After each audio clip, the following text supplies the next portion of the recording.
Selamat pagi, selamat datang Bapak, Ibu, dan rekan-rekan semua dalam webinar Pemenuhan Gizi Seimbang Anak dan Balita. Perkenalkan, saya Amanda, Media Relation Wahana Visi Indonesia yang akan memandu acara ini. Apa kabar Bapak, Ibu, dan rekan-rekan semua?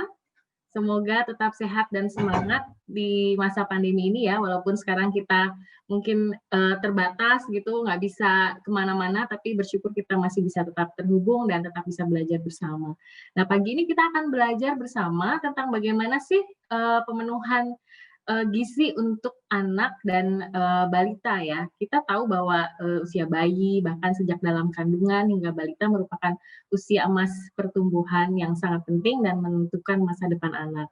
Nah, karena itu kita sebagai orang tua harus memperhatikan dengan baik nih kebutuhan yang asupan yang baik untuk anak-anak. Mungkin sering banyak pertanyaan-pertanyaan gitu ya, boleh nggak ya makan ini, boleh nggak ya makan itu, gitu. Dan mungkin di masa pandemik ini kita suka merasa juga have no choice gitu, mungkin karena sudah sibuk, terlalu sibuk, ayah dan ibu sama-sama bekerja begitu. Jadi untuk mikirin makan gitu seringkali apalagi ya gitu. Belum lagi banyak sekali godaan-godaan makanan yang berseliweran yang menawarkan kecepatan dalam penyajian atau menawarkan berbagai kemudahan begitu ya, tinggal pesan langsung diantar begitu.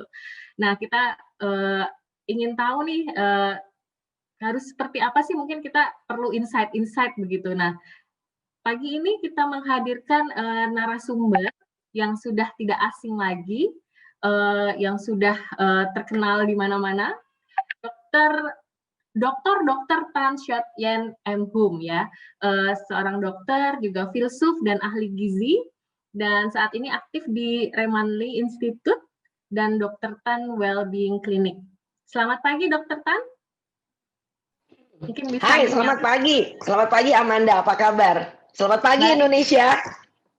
ya, Dr. Tan ini kalau kita ketemu langsung ya, Bapak Ibu akan sangat tercermin begitu dari sosoknya, bahwa gaya hidup sehat itu memang sangat berpengaruh langsung begitu ya. Kita bisa ngeliat Dokter Tan tuh kulitnya berkilau, terus badannya bagus begitu. Nah, Dokter Tan ini juga penulis buku, banyak buku ya Dok ya. Ada Saya Pilih Sehat dan Sembuh, terus ada Nasihat Buat Sehat, terus ada juga Anak Sehat Indonesia, Resep Panjang Umur, Sehat dan Sembuh, terus ada Sehat Sejati yang Kodrati ya Dok. Ada lagi nggak Dok buku barunya Dok? Jangan beli buku Amanda. Semalam saya bilang jangan beli buku. Nah, karena apa? Bukan saya nggak mau buku saya laris, tetapi nggak ada orang yang namanya belajar berenang pakai buku. Hidup gitu. sehat, membesarkan anak seperti kayak orang belajar berenang dan naik sepeda. Nggak ada bukunya loh. Dikerjain gitu. aja. Ya, siap. Jadi memang harus dilakukan ya. Baiklah, kita akan segera mulai saja. Mungkin Bapak Ibu dan Papa, Mama, atau mungkin ada juga yang calon ibu, calon bapak yang sudah bergabung di sini dan sudah penasaran begitu ya, pengen mendapatkan mungkin saran-saran, advice apapun dari Dokter Tan yang mungkin bisa memberikan bisa jadi panduan lah untuk ke depan nih harus gimana sih gitu. Baiklah dokter, tanpa berlama-lama lagi kita akan melihat dokter memaparkan materinya. Silakan dokter. Terima kasih Amanda, terima kasih Wahana Visi Indonesia. Saya bangga menjadi relawan kalian karena dengan apa yang kita lakukan selama ini, kita mencerdaskan Indonesia sekaligus menyehatkan anak-anak bangsa. Itu adalah misi hidup saya karena kita butuh generasi penerus yang bukan cuman cerdas, tapi juga punya literasi gizi yang baik ya. Bapak Ibu sekalian, saya nggak akan terlalu banyak memberikan tampilan wajah saya, nggak penting banget. Izinkan saya memaparkan banyak hal melalui sharing dari saya punya, saya boleh share nggak ya? Saya boleh share nggak ya? Karena share-nya nggak bisa share screen ini. Oke. Moderator, apakah saya diizinkan untuk share? Karena tuh saya di sini nggak bisa share screen. Tolong bikin saya menjadi co-host. Nah, barangkali belakangan ini kita suka lihat banyak banget chat yang mengatakan apa namanya, dok boleh makan ini nggak, dok boleh makan itu nggak.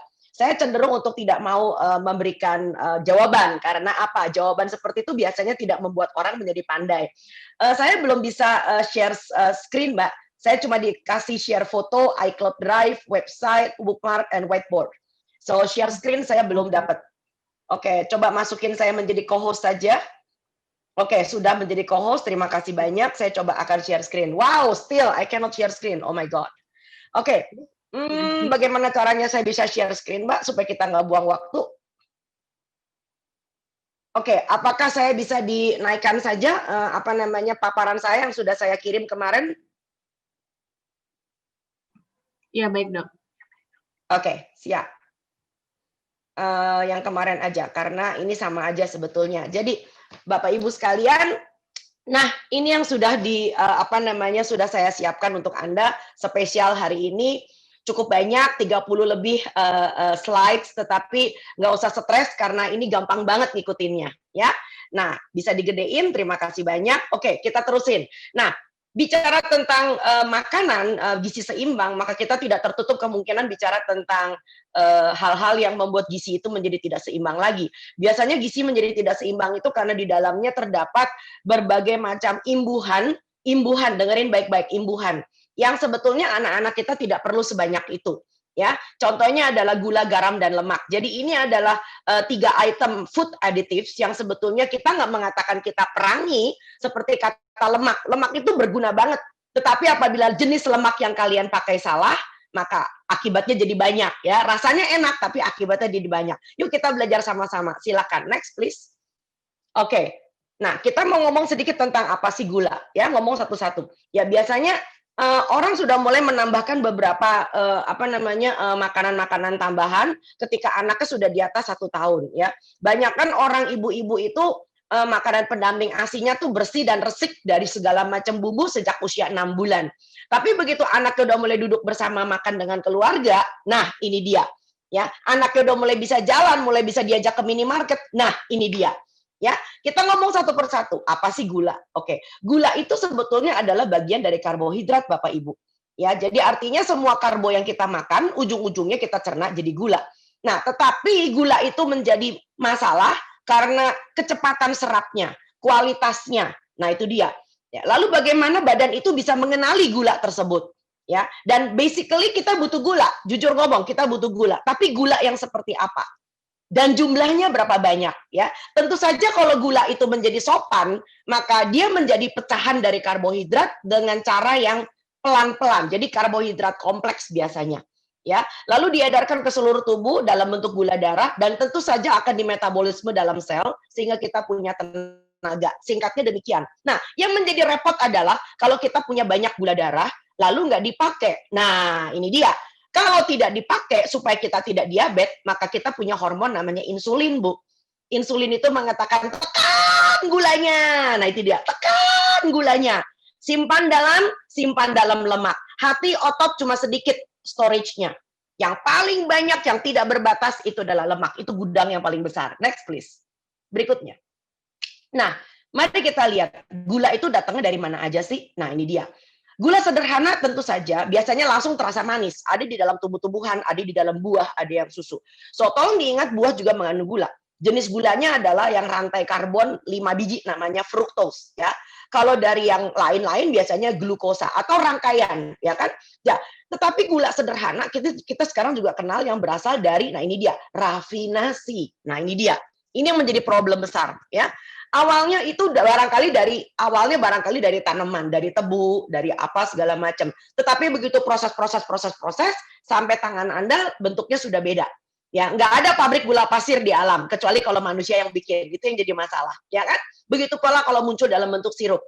Bahkan sirup itu sekarang ada yang orang tua tidak ngerti, mereka cuma bacanya high fructose corn syrup. Dok, ini kan fruktosa, dok, ini kan ada kata corn-nya, artinya sehat dong, corn kan jagung, Tar dulu. Begitu sudah tulisannya high fructose corn syrup, itu berarti produk rafinasi. Dan itu adalah pembunuh nomor satu. Pembunuh nomor satu di dunia barat, di negara-negara maju yang sekarang jadi musuhnya para ahli gizi. Tapi di negeri kita, wow, digunakan secara masif dalam banyak sekali pangan kemasan. Nah, gula kompleks itu juga berasal dari tumbuhan yang berpati. Jadi itu sebabnya kalau dibilang, dok, nasi kan nggak manis, singkong nggak manis, bahkan yang namanya talas itu nggak manis, dok, gitu. Baiklah. Tetapi walaupun tidak manis, begitu Anda makan, dicerna, dipilah-pilah, juga akan menjadi gula. Makanya disebut gulanya kompleks. Dan tolong diingat, sayur, buah, biji-bijian, kacang-kacangan pasti juga mengandung gula. Next please, berikutnya. Oke. Nah, sekarang cara amannya bagaimana kalau saya butuh gula? Ya, yang pasti adalah berasal dari sumber aslinya. Ya, sumber aslinya itu adalah kebanyakan karbohidrat yang sifatnya kompleks. Ubi, singkong, kentang, jagung, talas, dan sebagainya. Sayur dan buah, itu juga. Karena sayur dan buah walaupun gulanya sederhana bernama fruktosa, tetapi fruktosa ini diikat oleh serat. Nah, serat ini yang akan slowing down, memperlambat bagaimana tubuh kita menyerap gulanya. Oke? Dan itu tidak langsung diubah menjadi glukosa. Perjalanan dari fruktos menjadi glukosa itu cukup panjang, ya. Nah, kedua tentu saja kita tidak menambah olahan pabrik, ya, gula pasir, pemanis buatan, itu yang tadi saya katakan dengan istilah rafinasi. Dan tentu saja hentikan kemasan, panganan kemasan. Oke, itu bukan untuk kebutuhan Anda. Ya, produk-produk industri adalah untuk kecanduan Anda. Ya, karena memang dibikin supaya orang jadi kecanduan, bukan kebutuhan, ya kan? Nggak ada orang kecanduan terong kan? Terong dibutuhkan oleh badan manusia, tetapi makanan kemasan itu membuat kita menjadi kecanduan. Nah, terutama adalah waspada dengan gula tersembunyi yang ada di dalam produk kemasan. Nanti akan saya kasih tahu gula-gula tersembunyi seperti apa. Itu sebabnya dari kecil anak-anak kita kalau udah pintar baca tulis, ajarkan mereka juga untuk bisa memahami label pangan. Nah, ini yang pernah saya bicara dengan Ibu Sri Mulyani ketika kami waktu itu pernah berada dalam satu panggung. Orang Indonesia bisa baca, Bapak Ibu. Cari yang buta huruf itu sulit. Tetapi Anda tidak paham apa yang Anda baca. Itu disaster. Ya, jadi biasakan. Orang biasanya membaca label pangan cuma dibaca apanya? Tanggal kadaluarsa. Itu mah bisa digusek, Bu. Ya, tetapi Anda nggak pernah baca komposisi. Nah, komposisi jangan cuma dibaca angka kecukupan gizi, jangan, tetapi komposisi. Dia mengandung apa aja. Begitu kata-katanya sudah mulai sulit, ya, udah mulai mengandung yang disebut gam, xylitol, malitol, iki opo meneh, ya, pengental, lalu kemudian anti caking agent, udah stop deh, itu bukan makanan. Next please, berikutnya. Nah, apa akibatnya kalau kita kelebihan? Nah, di slide berikutnya kita bicara kalau kita kelebihan gula berlebih. Yang pasti nomor satu ketagihan. Sebelum Anda jadi sakit, Anda bicara ketagihan dulu. Ya, itu sebabnya kenapa di negara barat ada orang yang dengan sangat nyinyir mengatakan sugar is more addictive than narcotics. Ya, emang betul. Karena awalnya barangkali Anda cuma naruh cuma seujung sendok teh. Lama-lama satu sendok teh munjung. Lama-lama satu sendok makan. Lama-lama setiap kali makan harus ada rasa manis. Nah, ini dia. Karena apa? Sensasi toleransi rasa manis kita itu akan naik. Ya, gitu loh. Yang kedua pasti kegemukan. Karena saya udah bilang tadi, begitu insulinnya naik, insulin mengatakan tekan gulanya karena gulanya berlebih, lalu simpan di mana? Simpan di dalam lemak. Dan tentu saja setelah kegemukan tentu ada apa? Kelebihan gula darah. Karena suatu hari pasti insulinnya akan mengatakan, aduh capek deh, gue udah gak sanggup nih ngurusin kayak begini, terserah lo deh, mau naik-naik sono, gitu loh. Nah, itu akhirnya apa? Gula darahnya tinggi, ya, hiperglikemik, hiperinsulinemia, waduh. Dan tolong diingat, ini berkaitan dengan risiko penyakit yang diakibatkannya. Begitu pula dengan kolesterol jahat akan meningkat. Jangan mengatakan, loh ini kan gula, ini bukan lemak. Kok kolesterolnya naik? Oh tentu saja. Jadi kalau Anda mempelajari itu memang ada rangkaiannya kenapa akhirnya kolesterol jahatnya meningkat. Karena kelebihan gula darah juga disimpan jadi lemak. Tolong diingat. Ya. Lalu kemudian kanker meningkat. Yes, there is a very strong korelatif antara yang disebut dengan kegemukan, kelebihan gula dengan cancer. Ya, jadi jangan pernah mengatakan, kenapa ya kok belakangan ini penyakit kanker itu meningkat? Kita lihat gaya hidup orang. Ini penting ya. Yang menjadi problem adalah, nah ini saya titip pesan banget. Kalian kalau gedein anak, tolong sebelum anakmu keluar rumah, Jangan cuma Anda membekali mereka dengan life skill, dengan keterampilan hidup, cuma sekedar keramat, bisa mandi, bisa dandan ala kadarnya. Jangan. Ajari dia untuk memerah. Apa dok? Memerah? Memerah susu? No, memerah itu singkatan. Itu sengaja saya bikin gimmick supaya Anda gampang ingatnya. Belajar untuk memilih bahan makanan, meracik bahan makanan, dan mengolah bahan makanan menjadi masakan. So, menjadi orang yang bisa masak itu tidak butuh menjadi master chef. Enggak, jauh banget. Ya, untuk bisa masak itu bukan keharusan, tapi kewajiban. Karena apa? Karena badan kita butuh makan. Anda bisa bayangin nggak kalau proses masak, memilih, dan sebagainya itu Anda serahkan pada orang lain. Anda taunya beres. Sampai depan mata udah namanya chicken yakiniku. Oh, sudah ada yang namanya gado-gado ulek. Walaupun katanya gado-gado, but you never know. Nah, itu dia. You never know. Itu kacangnya jenis kualitas yang seperti apa. Ya. Lalu kemudian Anda nggak pernah tahu kan bagaimana orang ini memilih bahan. Orang-orang yang mempunyai suatu usaha bikin makanan, mustahil banget dengan begitu jelimet teliti dia pilih bawangnya, dia betul-betul pilih apa namanya jahenya. No. Waktu dia masih punya pelanggan 5 orang, barangkali itu yang dia lakukan. Tapi begitu dia menjadi usaha besar, apalagi udah menjadi franchise, you have no idea itu bawang datangnya dari mana, ada yang bulukan atau tidak, itu nomor 1. Kedua, dia pakai segala macam apa namanya bumbu-bumbu yang tidak jelas, karena dia nggak mungkin ngulek lagi. Dia akan pakai kecap, pakai segala macam saus tiram yang nggak ada tiramnya itu, kadaluarsa. Hanya Tuhan sama dia yang tahu. Nah, kalau Anda kan enggak gitu loh ya, Anda belinya pasti nggak mungkin grosiran. Oh, Anda belum lihat lagi dapurnya, Bo. Dilompatin kicap, dilompatin coro, begitu banyak celurut beredar, Anda nggak pernah tahu. Anda taunya begitu sampai di rumah Anda, ini makanan enak, kemasannya bagus, dan siap untuk disantap. Wow, next please. Oke, berikutnya kita mau lihat lagi tentang masalah yang berikutnya adalah kalau kita belanja, ya. Nah ini dia. Anda sadar nggak sih, ya, yang katanya menurut Anda sehat itu yang Anda berikan kepada anak-anak Anda kalau dia butuh jajanan, ya barangkali Anda tidak memberikan apa namanya panganan-panganan snack remah-remah itu yang saya nggak berani sebut mereknya, tapi Anda mengatakan susu kan baik dok. Oh iya. Mari kita lihat susu kotak anak Anda. Pernah lihat nggak gulanya berapa? 15 gram. Oke, jus kemasan. Pernah lihat nggak gulanya berapa? 23 gram. Padahal Anda nggak pernah tahu kan? Ya, gula untuk yang bisa dikonsumsi manusia setiap hari itu normalnya batas atasnya berapa? Next please. Mari kita lihat. Kita teruskan. Scroll up. Oke. Nah, ini saya mau bicara seperti tadi, contoh gula tersembunyi. Ini biasanya kalau Anda beli makanan-makanan kemasan yang ada istilah-istilah belakangnya pakai kata ol. Xylitol, sorbitol, malitol, dan sebagainya. Lalu kemudian ditambah kata madu. Nah, orang Indonesia tuh cespleng banget dengan madu. KB kalau ditambahin madu kayaknya kok lebih manjur. Maaf ya, madu juga gula loh. Ya, istilah gula aren. Anda menganggap boba, bubble tea jauh lebih sehat. Teh atau kopi lebih sehat pakai gula aren. Oh ya? Ya, you are sweet enough, darling. Nah, ini yang tadi yang saya mengatakan sirup jagung, ya. Itu sebetulnya adalah produk olahan pabrik, ya. Jadi kalau Anda baca, ini saya ambil dari salah satu makanan yang barangkali anak Anda pernah makan, ya. Jadi kita nggak ngejulitin merek loh ya. Kita nggak ngerusak dagangannya orang, kita nggak nginjak kakinya orang. Tapi ini saya cuma mengambil contoh. Contoh betapa makanan-makanan anak Anda itu syarat luar biasa dengan gula. Di situ ditulis memang di dalam kotak nutrition facts yang sebelah kanan, sugarnya cuma 13%. Tapi Anda tahu nggak, sugar 13% itu betul-betul yang gula biasa, glucose. Tetapi ternyata di dalamnya masih ada tambahan. Dia punya corn syrup solids, ada dextrose, high fructose corn syrup again, lalu fructose, oh my God. Ya, jadi Anda bisa bayangkan, sedangkan yang di sebelah kiri Anda bisa baca, ya, ini barangkali orang suka mengatakan healthy bar, no fats. Oke, yang Anda perangi fatnya. Anda lihat nggak gulanya berapa banyak? Masya Allah.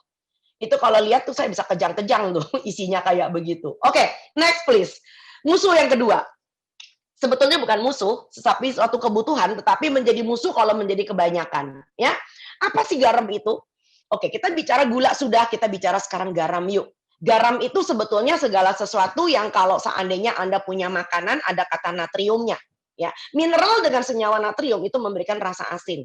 Dan kita butuh natrium itu untuk kesetimbangan elektrolit, untuk membuat kerja otot kita jadi normal, syaraf kita bisa berfungsi dengan baik. Dan tolong diingat, dengan adanya garam yang fisiologis di dalam badan kita mampu menahan air. Ya, itu sebabnya kenapa orang-orang yang puasa, orang-orang yang tidak minum, atau orang-orang yang jarang minum, itu kenapa akhirnya begitu airnya lepas banyak, maka garamnya itu tentu akan menjadi lebih banyak di dalam tubuhnya. Karena apa? Karena dia akan membuat kesetimbangan, ya. Jadi jangan mengatakan bahwa kalau saya puasa, lalu kemudian karena asupan saya makan saya kurang, jadi saya bisa puasa dengan makanan-makanan yang tinggi garam. Anda salah besar, ya. Bekerja sama dengan kalium atau potasium namanya, ini menjaga tekanan darah. Jadi kalium dengan natrium itu seperti kayak jungkat-jungkit. Ya, jadi kalau Anda punya kandungan natrium tinggi, tentu kaliumnya akan rendah. Ya, jadi itu sebabnya kenapa orang-orang yang rajin makan makanan kemasan, tinggi garam, mie instannya jago, ya, itu biasanya dia kaliumnya jelek. Ya, padahal kalium itu bisa dipakai untuk apa? Kesehatan darah, kesehatan ginjal, kesehatan jantung. Ya, itu sebabnya kalau orang-orang makan sayur banyak, makan buah banyak, sayur buah itu kaliumnya tinggi. Maka tanpa Anda harus diet garam, sebetulnya dengan meningkatkan asupan sayur dan buah, kondisi garam Anda akan stabil. Karena begitu kaliumnya kedongkrak, natriumnya akan ditekan dengan sendirinya. Berikutnya, dari mana garam kita berasal? Oke, mari kita lihat. Garam itu bisa berasal dari berbagai sumber pangan. Jadi tidak selalu berasal dari garam yang Anda lihat. Ya, nah kalau Anda lihat seperti mineral kristal yang Anda dapatkan biasanya di garam dapur, itu biasanya berasal dari air laut. Dok, apakah benar garam yang warnanya pink dari gunung Himalaya itu lebih baik? Oh tidak. Ya, oh tidak. Bahwa dia mengandung mineral banyak, itu setuju. Tetapi mineral kita nggak bisa ambil dari garam saja. Karena apa? Butuh garam berapa banyak, bayangin, untuk bisa membuat Anda mencukupi mineral. Ya, mineral itu kita dapat dari sayur, dari buah, dari telur, ya kan? So, kita tidak mengambil mineral dari garam. Garam itu hanya kita ambil natriumnya supaya memberikan rasa asin. Ya, jadi justru yang berbahaya dari garam-garam yang berasal dari gunung itu adalah dia tidak mengandung yodium. Nah, itu dia. Jadi jangan sampai anak-anak Anda menjadi kekurangan yodium dengan risiko kena gondok, ya, penyakit gondok itu tiroidism, itu karena makanannya tidak mengandung yodium, ya. Salah satunya kita mempunyai garam difortifikasi di Indonesia, garam beryodium. Itu penting banget. Ya, nah selain garam itu berasal dari garam itu sendiri, tentu natrium berasal di dalam ada dari ikan laut, kerang, ya segala macam yang dari laut itu biasanya memang mengandung natrium karena air lautnya saja sudah asin, ya. Tetapi juga brokoli, bayam, nah orang Manado, siapa nih Sulawesi, daun kedi, daun kelor, kubis, kacang panjang, bahkan buah-buah seperti kayak labu, alpukat, nanas, mangga mana lagi khususnya. Buah merah dan matoa di Papua itu tinggi natriumnya, cukup natrium. Berikutnya, next please. Nah, bagaimana kalau kita kelebihan? Ya, nah kalau kita kelebihan tentu kita punya masalah, ya kan? Tapi supaya kita tidak kelebihan, kita harus tahu yang disebut dengan cara aman mengkonsumsi garam. Ya, saya selalu menganjurkan berasal dari sumber aslinya. Dari ikan, sayur, buah, dan sebagai bumbu agar masakan tidak tawar. Pakailah garam beryodium. Sehingga sedapat mungkin kita tidak lagi mengkonsumsi garam yang berasal dari makanan kemasan dan racikan. Jadi kalau Anda lihat ya, nah ini nih kebiasaan orang kita nih. Anda mengatakan bahwa, dok, saya nggak pakai micin loh dok. Sok, saya sumpah dok nggak pakai micin. Tapi Anda makan yakiniku. Gaya nih, sok Jepang-Jepangan. Anda pakai bumbu teriyaki. Oh, Anda pakai saus tiram, gaya pengen masak kayak orang Cina. Pernah baca nggak labelnya? Jeng-jeng. Ternyata di balik saus-saus yang Anda bilang itu, ternyata ada yang namanya mononatrium glutamat. Apa sih dok? Itu nggak beda jauh sama MSG tong. Ya, karena apa? Natrium sama sodium itu kayak apa ya istilahnya ya? Orang Jawa mengatakan omah dan rumah. Ya podo wae itu ya, rumah sama omah itu. Ya, satunya bahasa Jawa, satu bahasa Indonesia. Ya, jadi natrium itu bahasa lainnya adalah sodium. Natrium adalah istilah kimianya. Jadi monosodium glutamat dengan mononatrium glutamat itu sami mawon. Dan jangan pernah mengatakan ini benci loh, saya benci. Dok, glutamat kan ada di dalam otot, glutamat ada di dalam protein, bahkan di dalam ASI. Saya setuju. Asam glutamat. Nah, ini literasi mesti dinaikin nih. Asam glutamat adalah bagian dari asam amino yang kita butuhkan. Tetapi begitu kamu tambahkan senyawa natrium di depannya, maka itu adalah produk pabrik, sayang. Makanya disebut natrium glutamat, sodium glutamat. Makanya kenapa makanan-makanan yang kamu masak pakai bumbu-bumbu ajaib itu, begitu sudah mulai agak adem, dingin, kamu cicipin, rasanya asin. Cek kalau nggak percaya. Beli capcay kuah di restoran Cina yang paling terkenal. Anda makan dalam keadaan panas, dengan Anda makan dalam keadaan dia sudah dingin. Yang udah dingin itu, wow, asinnya nggak keterlaluan. Ya, asinnya banget-banget. Nah, itu menandakan bahwa MSG-nya, MNG-nya itu ada di dalam makanan tersebut. Ya, nah, jadi itu sebabnya kenapa membaca label pangan itu sudah merupakan suatu keharusan bagi siapa saja yang ingin meningkatkan literasi gizinya. Next, please. Apa akibatnya kalau garam-garam ini berlebihan? Maka berikutnya, tentu saja seperti yang saya sudah bilang tadi, natrium dengan kalium itu saling berimbang. Kalau natriumnya kebanyakan, maka potasiumnya jadi rendah atau kaliumnya. Dengan risiko tekanan darahnya naik, risiko penyakit jantung, dan kerusakan pembuluh darah. Salah satunya adalah risiko penyakit ginjal kronik. Jadi banyak orang mengatakan, dok, ibu saya mesti cuci darah loh dok, karena ya gagal ginjal. Jangan pernah mengatakan gagal ginjal, jangan pernah mengatakan asam uratnya naik. Anda cari dulu sebabnya. Asam urat, gagal ginjal, itu nggak penyakit yang tiba-tiba dari kemarin. Maka dia punya riwayat hipertensi. Dia punya riwayat diabetes. Karena apa? Pembuluh darahnya rusak.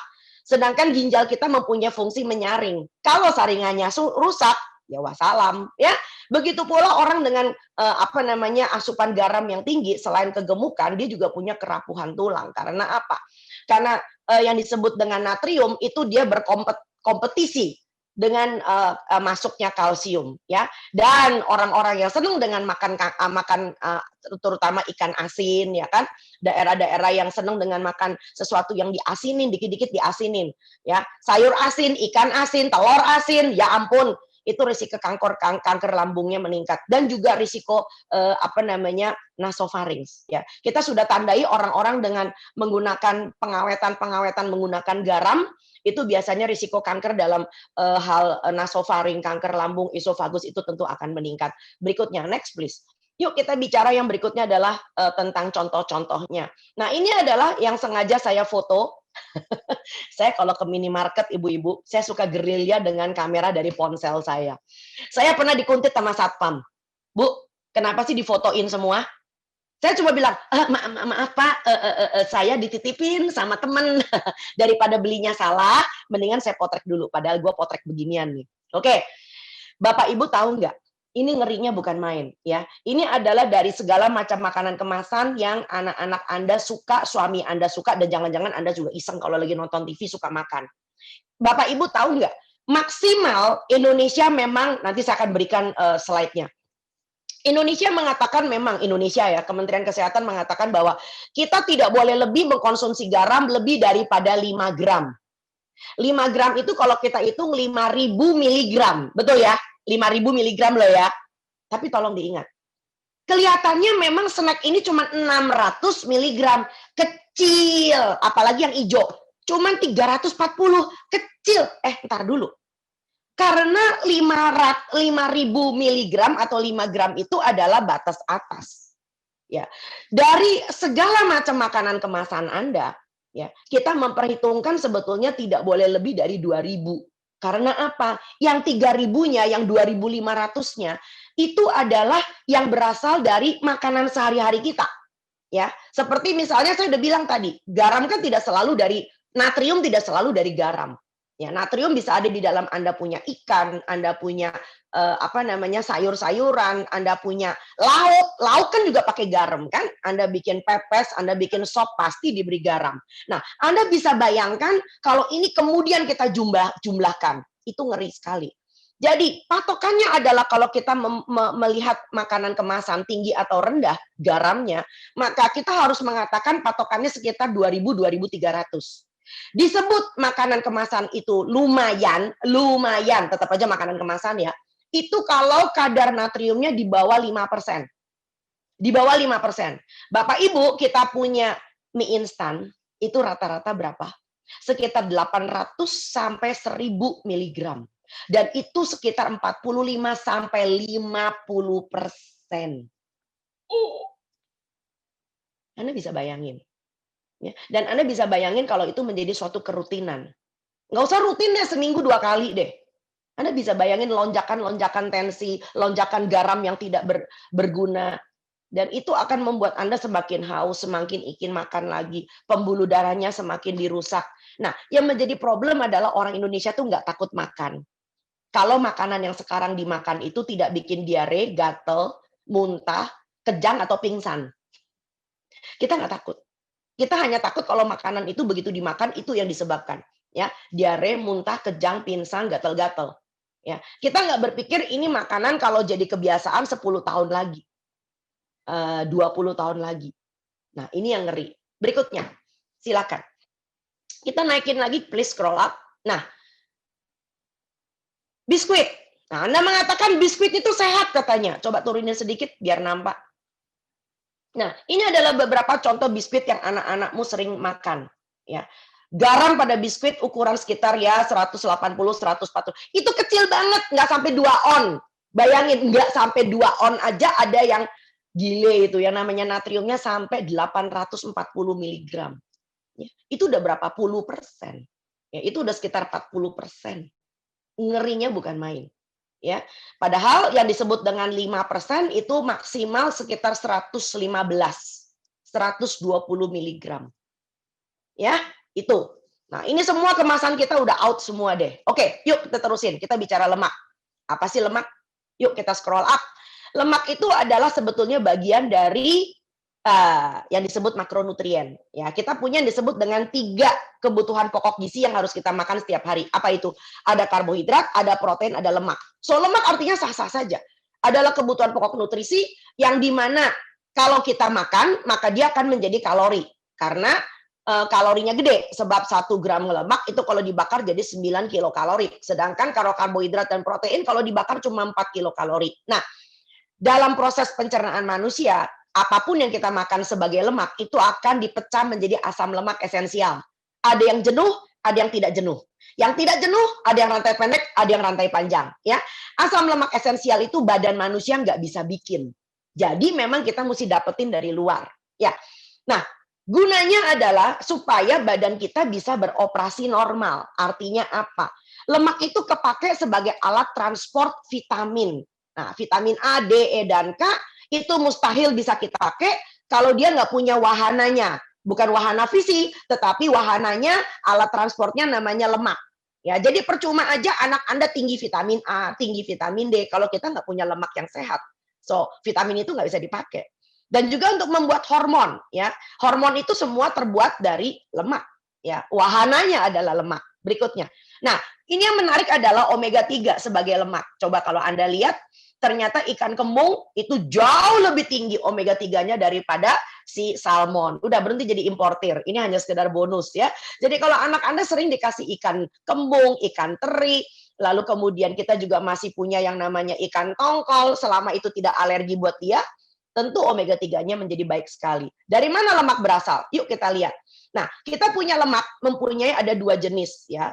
Yang sebetulnya yang dari alam hanya 2 jenis, yaitu dari tumbuhan dan dari hewan. Ya, dan tolong diingat, lemak berbeda dengan kolesterol. Please.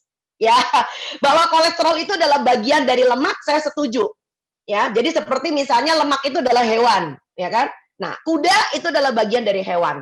Begitu pula dengan kolesterol. Jadi nggak bisa mengatakan lemak identik dengan kolesterol. Oh, tidak. Tidak selalu demikian, ya.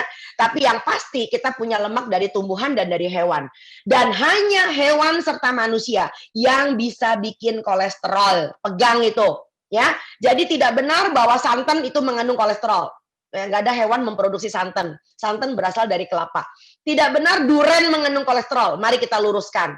Nah, cuman santan itu lemaknya jenuh. Nah, ini jadi masalah. Duren itu gulanya tinggi. Ya, nah, duren itu juga kalau udah matang banget itu mengandung alkohol. Itu problemnya ada di situ. Ya. Nah, begitu pula lemak bisa dibuat sebagai bahan produk industri. Ya, suatu produk sintetis. Nah, yang paling gawat kita menyebutnya dengan istilah trans fat. Ya. Nah, ini ada lelucon dari orang yang nggak ngerti bahwa dok, Saya itu perasaan makan selalu teliti loh dok. Saya bahkan kalau beli snack, beli biskuit, beli kemasan, selalu saya baca. Oke, apa yang kamu baca? Ini contohnya, dia tunjukin ke saya. Ini kan jelas-jelas tertulis ya. Hydrogenated vegetable oil. Ini sehat loh dok, terbuat dari vegetable oil, artinya minyak sayur. Ntar dulu, Bapak tahu nggak depannya ada tulisan hydrogenated? Nah, artinya apa? Artinya adalah ini bikinan pabrik. Yang tadinya dari minyak sayur ditambahkan ion hidrogen lalu menjadi hydrogenated vegetable oil ya. Dan ini yang kita sering sebut sebagai istilahnya trans fat. Ini yang gawat ya. Nah, trans fat inilah yang ingin diperangi oleh WHO. WHO punya sumpah palapa. 2023 trans fat harus hapus dari muka bumi. Ya, tetapi ya wassalam di Indonesia. Soalnya apa?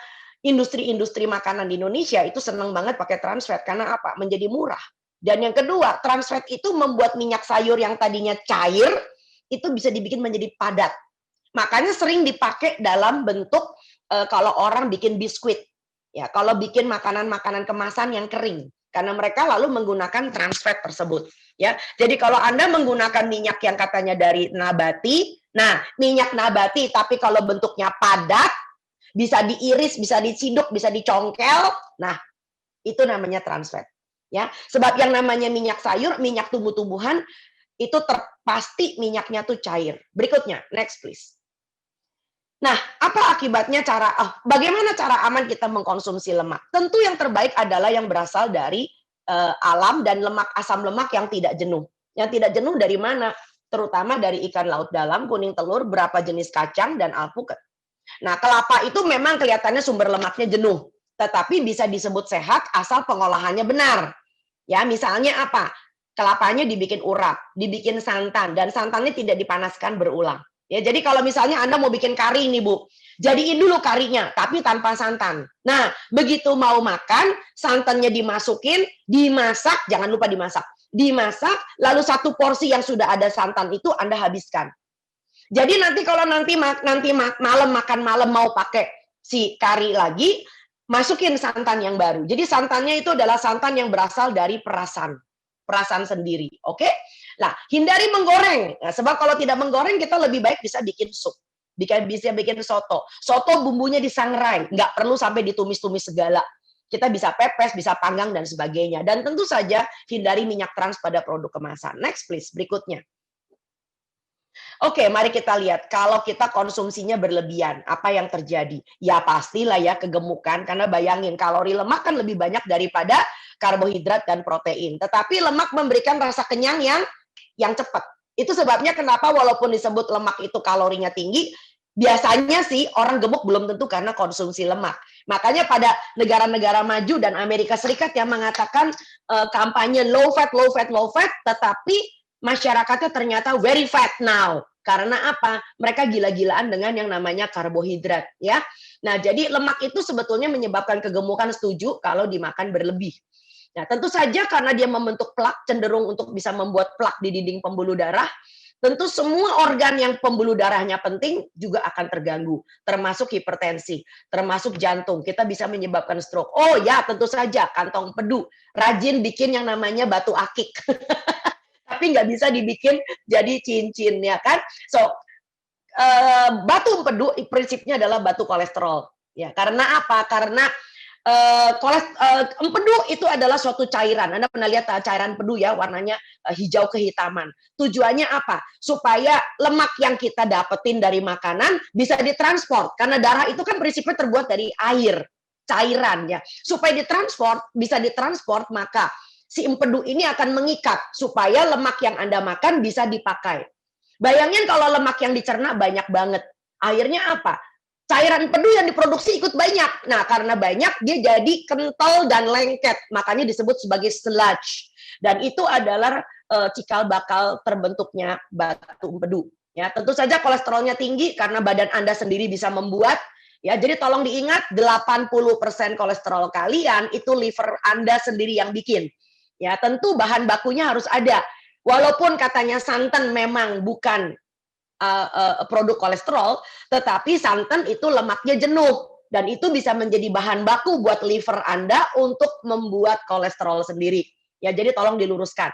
Nah, tentu saja kemungkinan risiko kanker juga meningkat, terutama kanker payudara, usus besar, dan karena orang-orang ini juga lemaknya berasal dari makanan yang tidak sehat. Berikutnya, next please. Nah, mari kita lihat cemilan yang, nah ini dia. Ya udah ya, belajar kapok ya. Anda mengatakan kacang tanah itu aman. Ntar dulu, yang nggak digoreng aja lemaknya tinggi, apalagi digoreng. Ya, dan orang makan kacang tanah itu nggak cuma 2 genggam, 1 toples Ibu.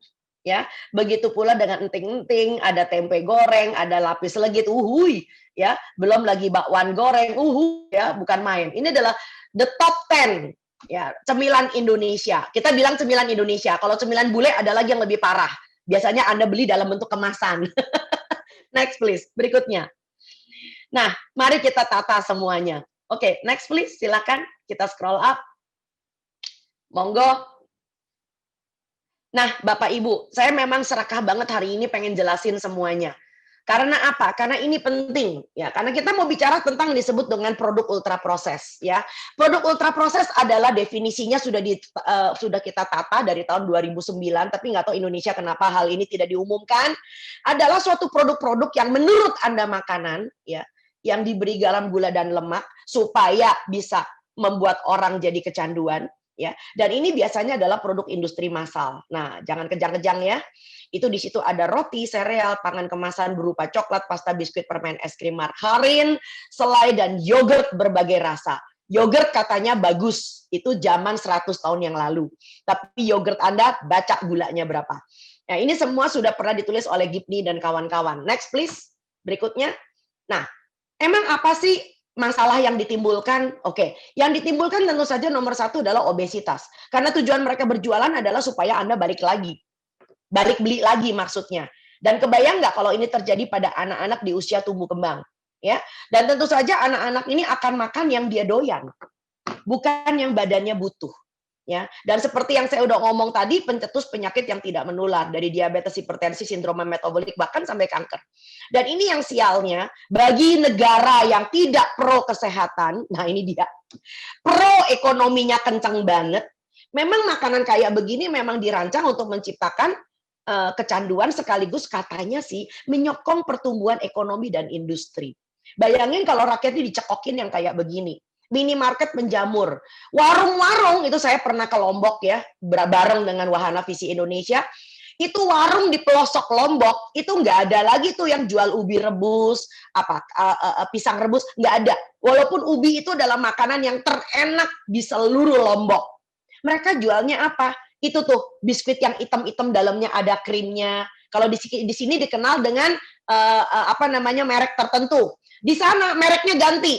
Ya, karena apa? Nggak mampu beli merek kayak yang di Jakarta, mahal. Nah, industri lokal sana bikin biskuit yang serupa, ya, es krim yang serupa. Ini ngeri sekali. Dan yang sial adalah ini menyasar kelompok masyarakat menengah ke bawah.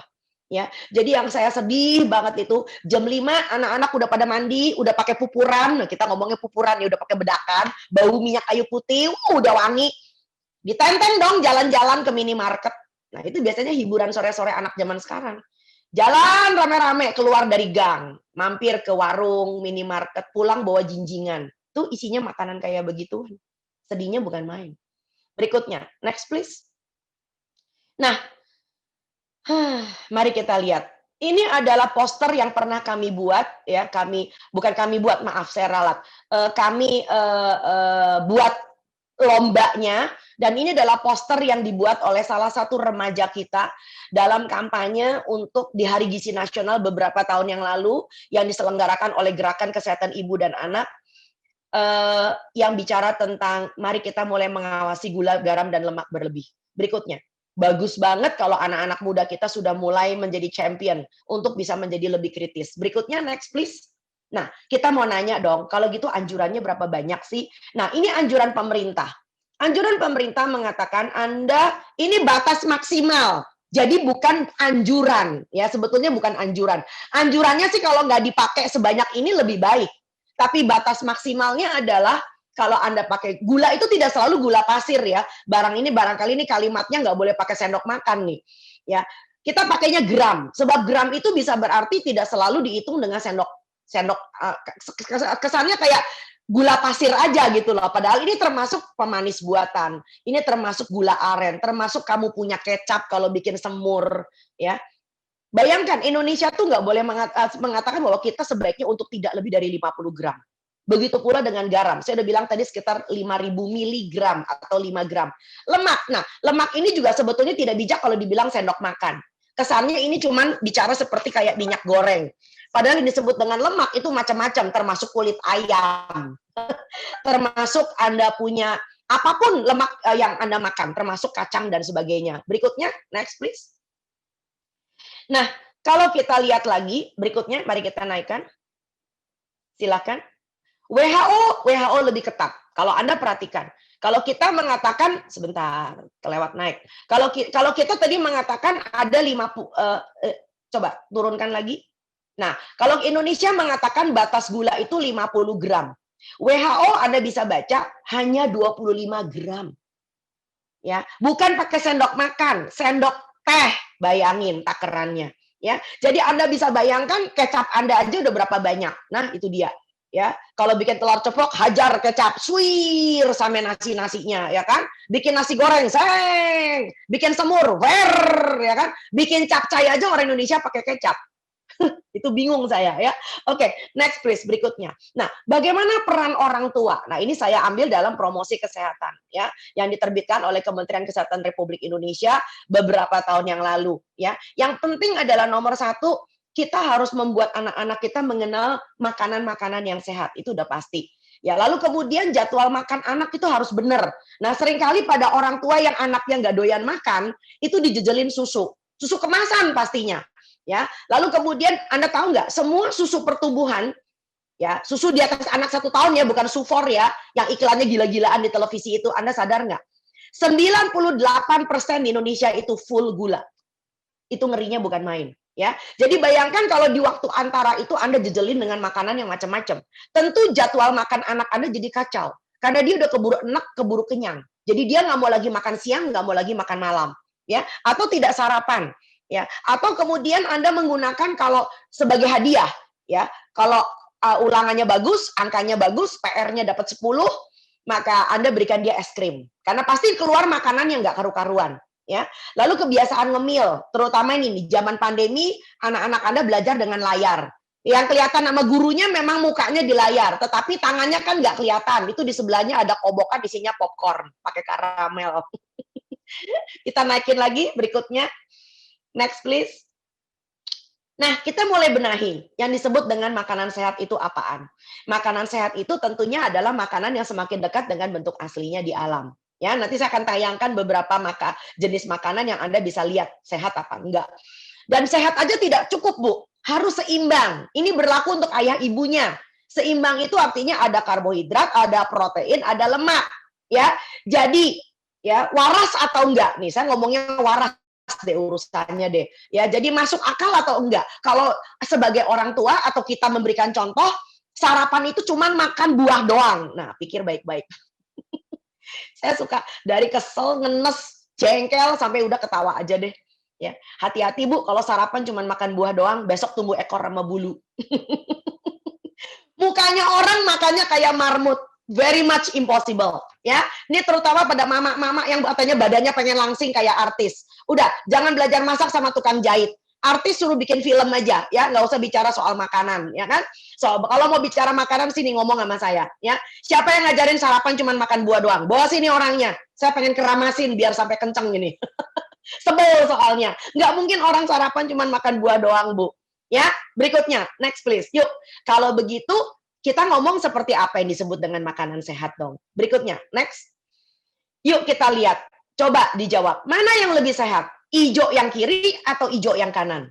Nah, secara teori otak Anda mengatakan ijo yang kanan Bu dokter.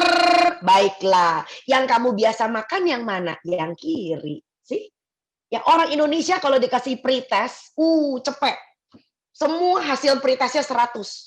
Tapi faktanya nggak dilakukan. Ya, de facto kalau Anda jalan-jalan, kalau kemudian lagi iseng kayak sekarang weekend, lagi pengen sesuatu yang beda, maka Anda akan membuat yang hijau sebelah kiri. pakai susu kental manis, kasih ice cream vanilla float, dikicirin pakai es kopi. Matilah kita. So itu bukan makan buah. Ya, mana yang lebih sehat? Merah yang kiri atau merah yang kanan? Satu rumah menjawab, merah yang kiri Bu Dokter. Iya, yang di meja makan Anda, kalau sarapan adanya yang mana? Yang kanan. Tuhan tidak memberikan apa yang Anda tahu, tapi Tuhan memberikan apa yang Anda kerjain. Itu penting. Ya, apalagi kemudian seleknya dikasih label organik. Itu yang saya paling sebel. Ya, itu harga jualnya meroket 10 kali lipat dan kita sama sekali nggak punya literasi. Next please, berikutnya. Yuk kita lihat lagi mana yang lebih sehat. Ya, mana yang lebih sehat? Kari ayam atau sosis ayam? Nah, ini dia. Ya, sekali lagi, ya, saya nggak mau ada orang ngejulit sama santan. Ya, santan makanan yang paling sehat di muka bumi, kaya dengan antioksidan. Namanya asam laureat. Yang konyol itu kalau santannya diangetin berulang. Kalau santannya malah diganti pakai susu. Tuh, siapa yang bikin gulai kambing pakai susu? Sini, saya ajarin. Ya, nenek moyang kita nggak boleh dihujat. Bener-bener pakai santan kamu ganti pakai susu. Waduh, bukan main kalian itu. Ya, susu justru mengandung apa? Mengandung kolesterol karena susu kan dari hewan sayang. Ya, so nggak usah takut Anda pakai santan, asal Anda bikin yang namanya rencana makan. Nah, rencana inilah yang menghindari jadi bencana. Kalau di rumah saya, santan cuma muncul hari Sabtu. Nih kayak sekarang nih, ya kan? Hari Sabtu ini saya bikin urap. Sabtu depan saya bikin gulai. Sabtu depannya lagi saya mau bikin botok. Sabtu depannya lagi saya bisa bikin opor. So setiap hari Sabtu saya bisa makan kelapa atau santan seumur hidup saya. Ya, sedangkan nggak ada yang namanya pohon sosis. Oke, next please. Mari kita lihat lagi mana yang lebih sehat. Nah, ini dia gambar yang lebih seru lagi. Mana yang lebih sehat Bapak Ibu, yang atas atau yang bawah? Nah, itu dia. Bu, yang di atas tuh enak banget. Kita punya sambal matah, kita punya sambal dabu-dabu, kita punya sambal pete. Wow, makan pakai ikan bakar. Wadaw, ya kan? Tetapi yang di lemari dapur Anda, juru selamatnya semua ada di bawah. Itu yang saya sedihkan. Ya, jangan sampai anak Anda suatu hari seperti zamannya Ronald Reagan. Ketika Amerika di bawah pemerintahan Ronald Reagan, itu ada anak SD yang mengatakan, "Ibu, saya sudah makan tomat." Oh ya, pandai. Dibikin apa? Makan saus tomat. Loh kan ada tomatnya. Oh, tak tutup loh ini. Ya. Bu, saus tomat nggak sama dengan makan tomat. Colong. Nikmat mana yang kau dustakan? Oke, ya nggak benar itu. Itu kita mesti lurusin yang kayak begitu. Ya, kecuali Anda siap-siap mau terbang ke planet Mars. Ya, di sana nggak ada tanaman tomat. Berikutnya, next please. Mari kita naikin lagi. So, Bapak Ibu, karbohidrat yang terbaik. Yuk, ini adalah ciri-ciri karbohidrat yang Anda, anak-anak Anda perlu makan. Ya, tolong diingat sayur dan buah juga karbohidrat. Ya, istimewanya mereka mengandung yang namanya antioksidan, kayak mineral, ya, kayak serat. Ya, bahkan Anda juga cukup menggunakan makanan-makanan yang berasal dari tanah air kita. Kita punya beras, berasnya tidak selalu beras putih. Beras putih itu rafinasi. Kulit arinya sudah dibuang, dibuat kristal, dikasih pewangi namanya pandan wangi. Kita pakai beras merah, kita punya beras coklat, ya kita punya beras hitam. Ubi, singkong, kentang, jagung, tales, ganyong, kimpul, garut, Masya Allah. Ini mulut saya udah doer nih. Ya, berikutnya. Next please. Kita bicara lagi tentang apa ini berikutnya. Mungkin protein. Kita naikin lagi. Ups, tidak kelihatan. Belum, kita turunin. Kita bicara protein dulu nomor 2. Nah, ini dia. Protein itu biasanya muncul sebagai lauk, Bapak Ibu. Ketinggian. Oke. Apa itu lauk? Kita punya tempe, ayam, ikan, jamur, kacang-kacangan, telur ya. Nah, masak yang aman. Tidak selalu semuanya digoreng. Tempe goreng, ayam goreng, tahu goreng, jamur goreng, Masya Allah. Kita bisa menggunakan pepes, kita bisa membuat sop, kita bisa bikin soto. Tolong diingat, Indonesia itu sotonya bisa 40 lebih loh. Ya, dan bumbu soto tidak selalu harus ditumis. Bisa disangrai ya. Sangrai dengan api kecil supaya tidak lengket. Begitu sudah mulai harum, tuangin kuah ayamnya. Ya, tuangin kaldu ayamnya. So, itu adalah bikin soto. Ya, orang Minang kita punya resep tange, kita punya arsik kata orang Batak. Begitu pula dengan ikan bisa ditim, ikan kuah asam misalnya atau dibakar. Dan kalau dibakar coba biasakan bungkus dengan daun. Supaya yang kobong, yang gosong itu daunnya, ikannya, ayamnya selamat. Berikutnya, next please, kita bicara lemak. Ada karbohidrat, ada protein, ada lemak. Jadi yang kita butuhkan adalah lemak, bukan minyak goreng. Ya, lemak yang sehat kita punya di semua ikan laut dalam. Ya, ikan laut Indonesia itu kaya. Kita punya ikan kakap, ikan tenggiri, punya ikan bawal, ikan baronang, ikan kue, ikan kudu-kudu tuh orang Indonesia Timur. Kita punya ikan kerapu yang terbaik di seluruh dunia. Tapi apa yang terjadi? Ayahnya nelayan nangkep ikan kerapu buat dijual loh. Ya, dijual, diekspor bahkan. Buat orang Cina daratan, orang Taiwan, orang Korea, Jepang, bahkan bule-bule makan kita punya ikan. Duitnya dapat dong karena kita jual. Separuh bapaknya beli buat rokok loh. Ibunya beli HP baru. Anaknya dikasih mie instan sama biskuit. Tepok jidat saya beneran. Ya, so bukan ini caranya kita hidup. Ya, so kita makan untuk tanah air kita sendiri. Kalau ada sisa, baru kita jual. Jadi yang penting adalah negara kita mesti kuat, anak kita mesti sehat. Ya, perkara kita ekspor, kumaha engke wae. Nanti dulu, jangan sekarang ya. Kita harus beresin dulu Indonesia yang berprestasi. Ya, begitu pula dengan telur ya. WFI sudah sampai spesial bikin video tentang telur, bayangin. Ya, kemiri, kacang-kacangan, kelapa, dan tentu saja alpukat adalah buah dengan lemak yang sehat. Berikutnya, next please. Silakan. Ya, diam-diam udah 1 jam loh ini ya. Yuk, next please. Tapi ini seru banget, saya tahu ini seru banget. Nggak bisa berhenti saya. Oke, nah ini adalah yang disebut dengan konsep visual. Konsep visual. Ini pembagian bukan secara kalori.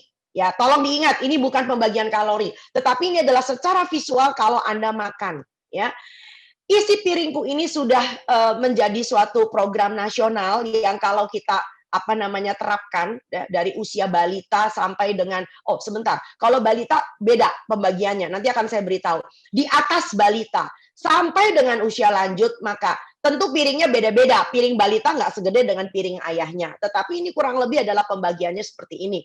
Ya, nah kalau Anda lihat ini adalah isi piringku dengan komposisi untuk sarapan. Nah dengerin baik-baik, sarapan, makan siang, dan tentu saja makan malam. Jadi jangan sampai komposisi ini cuma dipakai buat makan siang. Tapi makan paginya apa? Ayam, nasi goreng, ya karena Anda cuma menggunakan paham praktis. Ya, kalau Anda lihat kita punya buah di sebelah kanan, ya, di mana sayurannya tentu lebih banyak daripada si buah.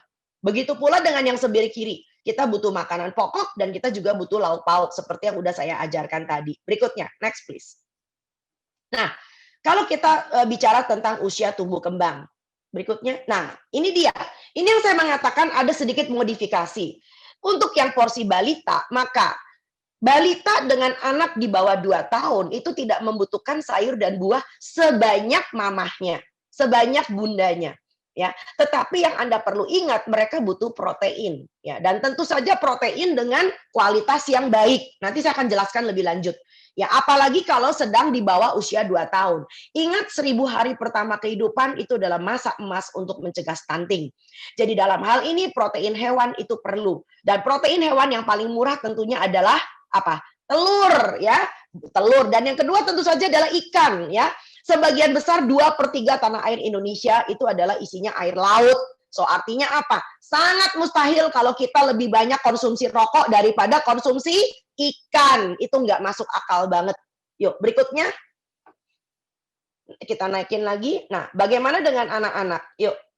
Nah, ini bukan soal anak. Ini contoh sarapan misalnya. Tadi ada pertanyaan yang sempat saya intip. Dok, bagaimana dengan sarapan, makan siang, dan makan malam yang hemat, murah meriah?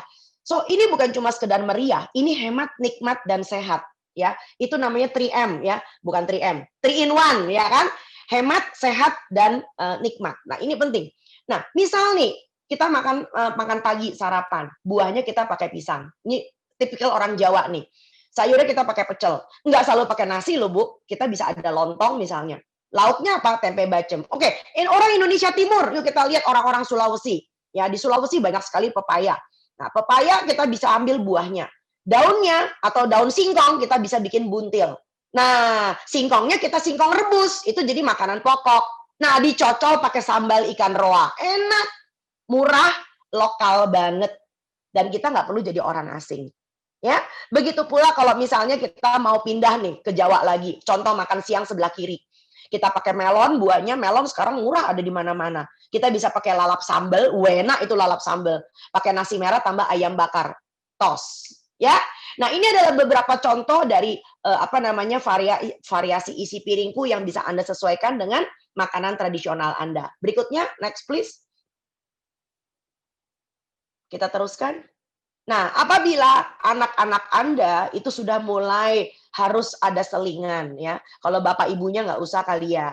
Nah, anak-anak itu kalau udah mulai ada pangan selingan yang cukup sehat, maka masukin buah yang sedang musim ya. Lalu ibunya belajar bikin otak-otak sendiri ya.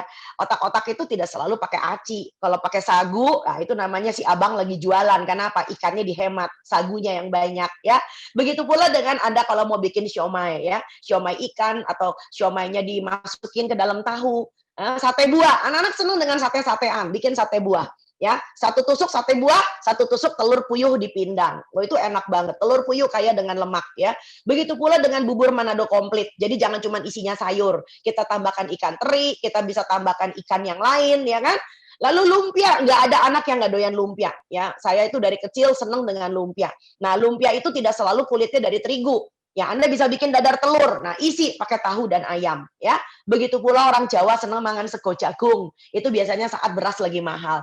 Lalu kita tinggal tambahkan abon ayam suwir.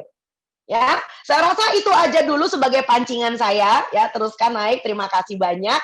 Kita akan bahas lebih jauh dengan diskusi. Silakan Amanda, saya kembalikan kepada Anda.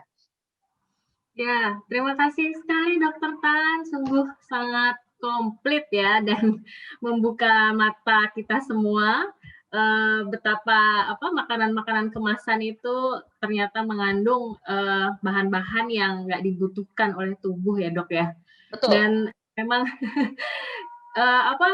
sangat ini ya lewat promosi, lewat iklan-iklan itu tuh kayak bisa merasuk membuat kita berpikir bahwa iya kita butuh ini gitu, padahal sebetulnya tidak gitu ya Dok. Dan tadi yang bisa garis bawah itu kita harus membekali anak-anak dengan skill memerah tadi itu ya, bagaimana memilih, meracik, dan mengolah bahan makanan. Ini tadi ada beberapa pertanyaan yang udah masuk juga udah banyak yang dijawab oleh Dokter Tan lewat presentasi beliau. Jadi kita akan lihat beberapa pertanyaan yang mungkin belum dijelaskan ya Dok ya. Mari. Ini ada pertanyaan, Dok, ketika kita sudah menjaga pola makan, tetapi kita stres, kenapa ya kolesterol kita jadi tinggi juga? Saya jawab satu-satu ya. Saya Ya. jawab satu-satu. Itu pertanyaan bagus, ya. Nah, tolong diingat organ kita yang paling banyak mengandung kolesterol itu siapa? Bukan usus, bukan hati, otak. Ya. So itu sebabnya kenapa ketika kita masih 1000 hari pertama kehidupan, ini karena kita bahas karena ini kita bicara tentang anak dan balita ya. Itu sebabnya kenapa penting banget untuk menerapkan adanya cukup lemak di dalam makanan bayi dan anak. Ya, karena apa? Khususnya di bawah 2 tahun. Ya, tetapi lemak yang sehat. Karena apa? Itu adalah momen ketika dia sedang membangun otaknya. Nah, tetapi buat yang sudah dewasa, kita itu udah pinter bikin kolesterol sendiri. Siapa yang bikin? Kita punya liver. Nah, pertanyaan saya, kenapa liver itu rajin banget bikin kolesterol? Karena dibutuhkan. Bahasanya seperti itu, ya. Jadi 80% kolesterol kita itu kita sendiri yang bikin. Cuma 20% dari makanan. Ada orang yang nyesel diet. Ya, cuma 20%. Oke. Nah, ini ngomongannya Harvard. Ini ngomongan Dokter Tan nih ya sekarang nih ya. Ada satu hewan yang paling kamu takutin, Amanda. Ya, terutama kalau ada pembagian pas ada Idul Kurban. Apa hewannya? Udah, saya udah kurban udah. Saya nggak usah dapat lagi yang namanya gulenya, karinya. Takut, nggak usah satenya, nggak usah. Apa, Amanda? Kambing, sapi. Nah, itu dia, Mbak. Saya mau nanya, Amanda, Mbak makannya apa ya? Rumput dong. Kok kolesterolnya tinggi? Dor. Makanya, kalian makan rumput pun, kalian saya kasih rumput pun, jamin kolesterolnya tinggi. Karena apa? Memang kolesterol itu sesuatu yang kita buat Dari apapun kita bisa bikin karena badan kita butuh. Nah, yang paling butuh kolesterol itu siapa? Otak. Ya, karena kolesterol adalah bagian dari fosfolipid, ya, neurotransmitter, di mana serabut syaraf Anda itu neurotransmitternya itu adalah kelongsongnya si kolesterol, ya. Lalu kemudian tujuannya buat apa? Supaya setiap kali kalau kita terpapar dengan masalah, kita bisa mikir, adepin atau kabur, adepin atau kabur dulu, ntar balik lagi. Nah, jadi yang mesti Anda tekan itu stresnya atau kolesterolnya? Kolesterolnya. Loh, stresnya.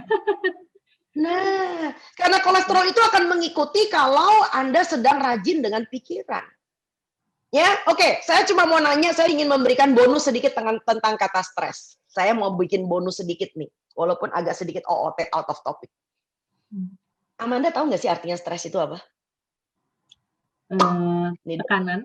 Ini terutama mama-mama nih. Tekanan. Oh, stres itu artinya non, apa yang mau saya harapkan, mau saya lihat, nggak cocok dengan fakta yang saya lihat. Apa yang gue harapin mau gue denger, beda banget dengan yang betul-betul masuk ke telinga saya. Padahal saya nggak punya kendali, nggak punya otoritas, nggak punya kuasa untuk merubah apa yang saya lihat dan apa yang saya dengar. Betul nggak? Ya, jadi satu-satunya setan yang bisa saya rubah siapa? Diri saya sendiri. Exactly. Tapi banyak orang kalau ngadepin masalah, dia ngotot ingin merubah orang lain. Dia ngotot ingin mengubah situasi. Hang on, sabar. Situasi nggak bisa dirubah. Tapi Anda harus ngecek kepada diri sendiri. Jadi contoh nih. Ini yang bikin stres. Besok misalnya saya ulang tahun. Enggak besok sih. Besok ulang tahun. Saya kalau ulang tahun saya nggak bakal minta berlian, nggak bakal. Saya pakai berlian kayak pohon Natal. Saya cuma mengharapkan kalau saya ulang tahun suami saya gini. Besok datang dong. Bangun pagi aja udah nguap. Nguapnya pakai senyum. Mulai tengok kiri, tengok kanan. Udah gak ada orang. Terus dari jauh kedengeran ada suara Niman. Brum. Udah pergi. Kejerit 2 kali. Tahu nggak? Laki gue keluar beli kembang. Dor. Anda kadung stres untuk hal yang nggak perlu. Stres itu karena kita berusaha ingin jadi Tuhan. So, hang on, stop. Begitu Anda udah ngeliat ini kayaknya nggak demen nih, ada yang nggak cocok nih sama harapan gue, berhenti dulu. Mungkin itu saat ketika Tuhan lagi ngatur Anda. Ya, pengen pergi nih, udah cepet-cepet, udah dandan cakep, wah udah semua udah dipakai. Lah, mobilnya banyak kempes.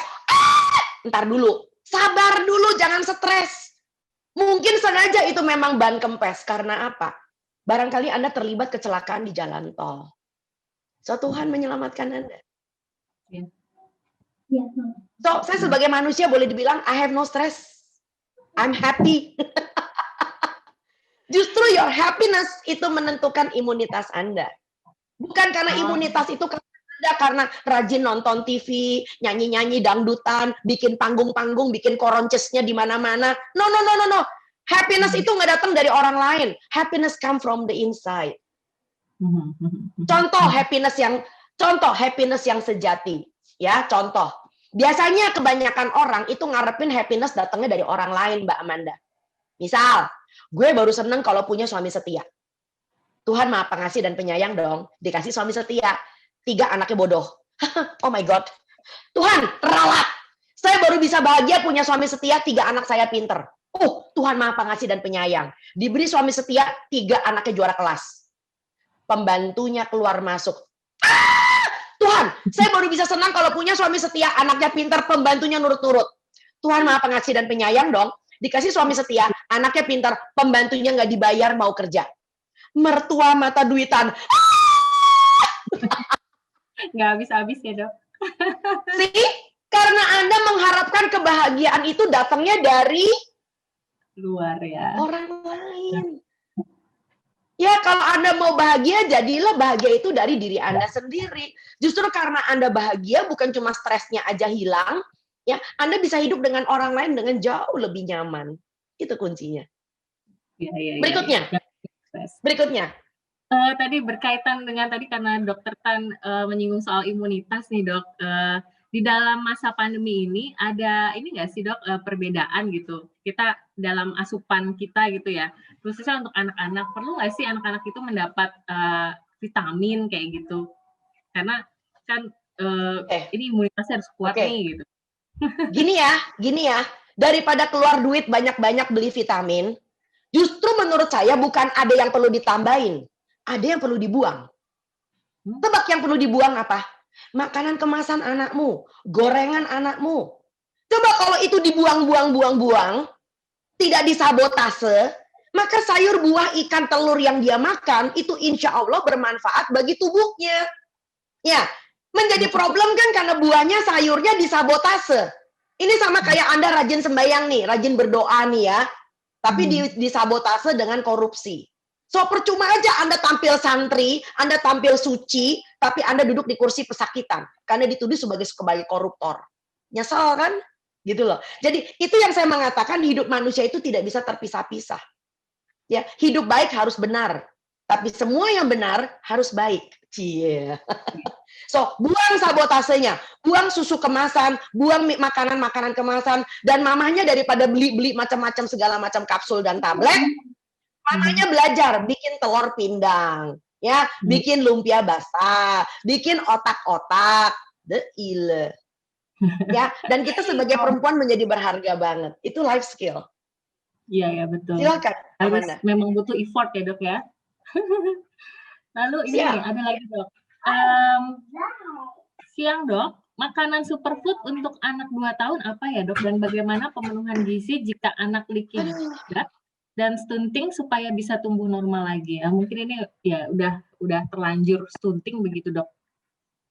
Nggak ada kata stunting deh. Gini. Taunya stunting dari mana? Ini penting dulu. Ya, so jangan Anda menghakimi anak orang itu stunting. Saya nggak setuju. Stunting ada kriterianya. Kriterianya adalah bukan cuma pendek. Gue juga pendek, man. Kalau gue samping sama lo, gue pendek banget. Karena memang dasarnya gue Cina pendek gitu loh ya. Bapak ibu gue nggak tinggi-tinggi banget. Jadi kalau jebrot gue tinggi, ini anak siapa ya? Jadi tolong jangan menghakimi semua makhluk yang pendek dibilang stunting. Saya nggak setuju.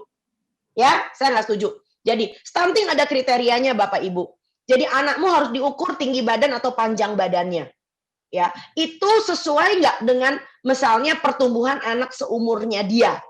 Ya, kalau seandainya tidak sesuainya ada ada perbedaan berapa standar deviasi.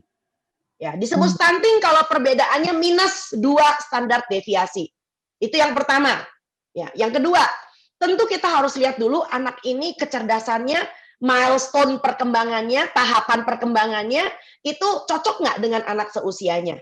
Karena salah satu ciri dari stunting adalah hambatan kognitif, hambatan pertumbuhan intelektual. Ya, dan yang ketiga tentu saja risiko dari stunting adalah anaknya ini lalu di kemudian hari punya kecenderungan punya penyakit tidak menular, ya. Dia punya risiko kegemukan, hipertensi, kolesterolnya tinggi, gula darahnya acak-adul dan seterusnya. Jadi jangan menghakimi anak menjadi stunting lebih dulu, ya. Jadi kalau memang udah stunting, Anda harus pergi ke dokter tumbuh kembang, nggak bisa ditangani sendiri.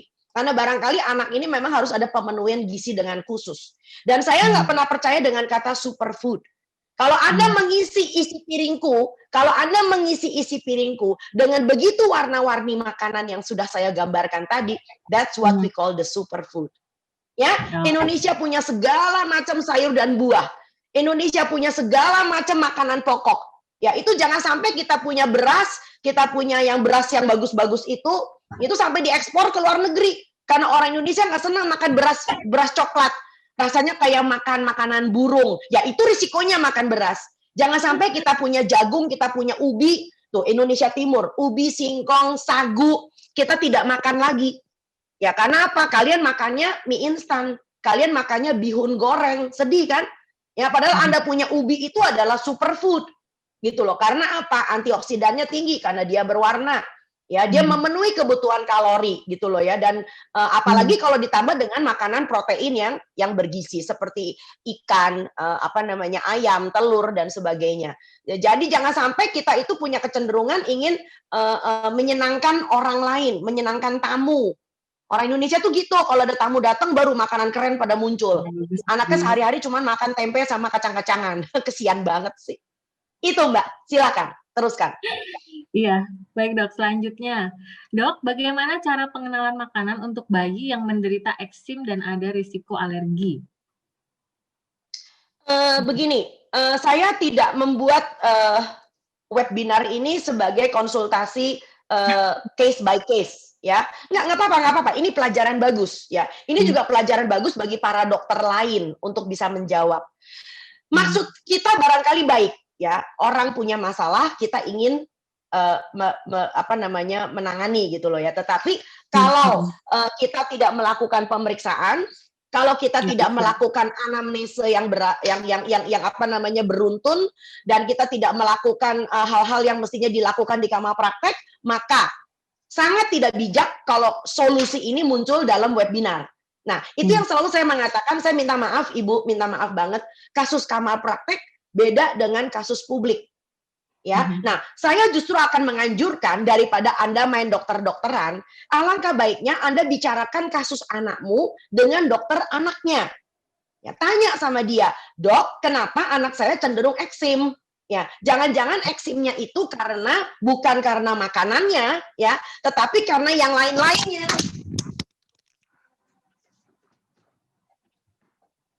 Sebentar, kuping saya jatuh.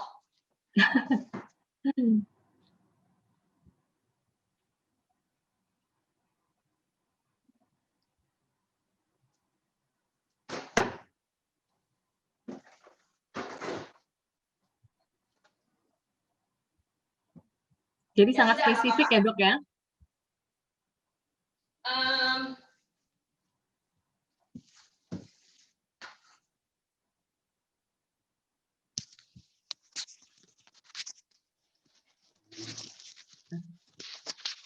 Nah, terdengar sekarang? Ya, terdengar Dok. Oke, kuping saya jatuh. Oke, nah itu sebabnya kenapa saya mengatakan bahwa alangkah lebih baik dan jawabannya akan menjadi lebih komprehensif kalau seandainya Anda bicara terbuka, ngobrol lebih dalam dengan dokter yang menangani. Karena dengan demikian akan ditata tentang pemeriksaannya. Sebab kerap kali bisa jadi eksimnya belum tentu karena makanan. Ya, bisa juga saya pernah ketemu ada bayi eksimnya karena apa?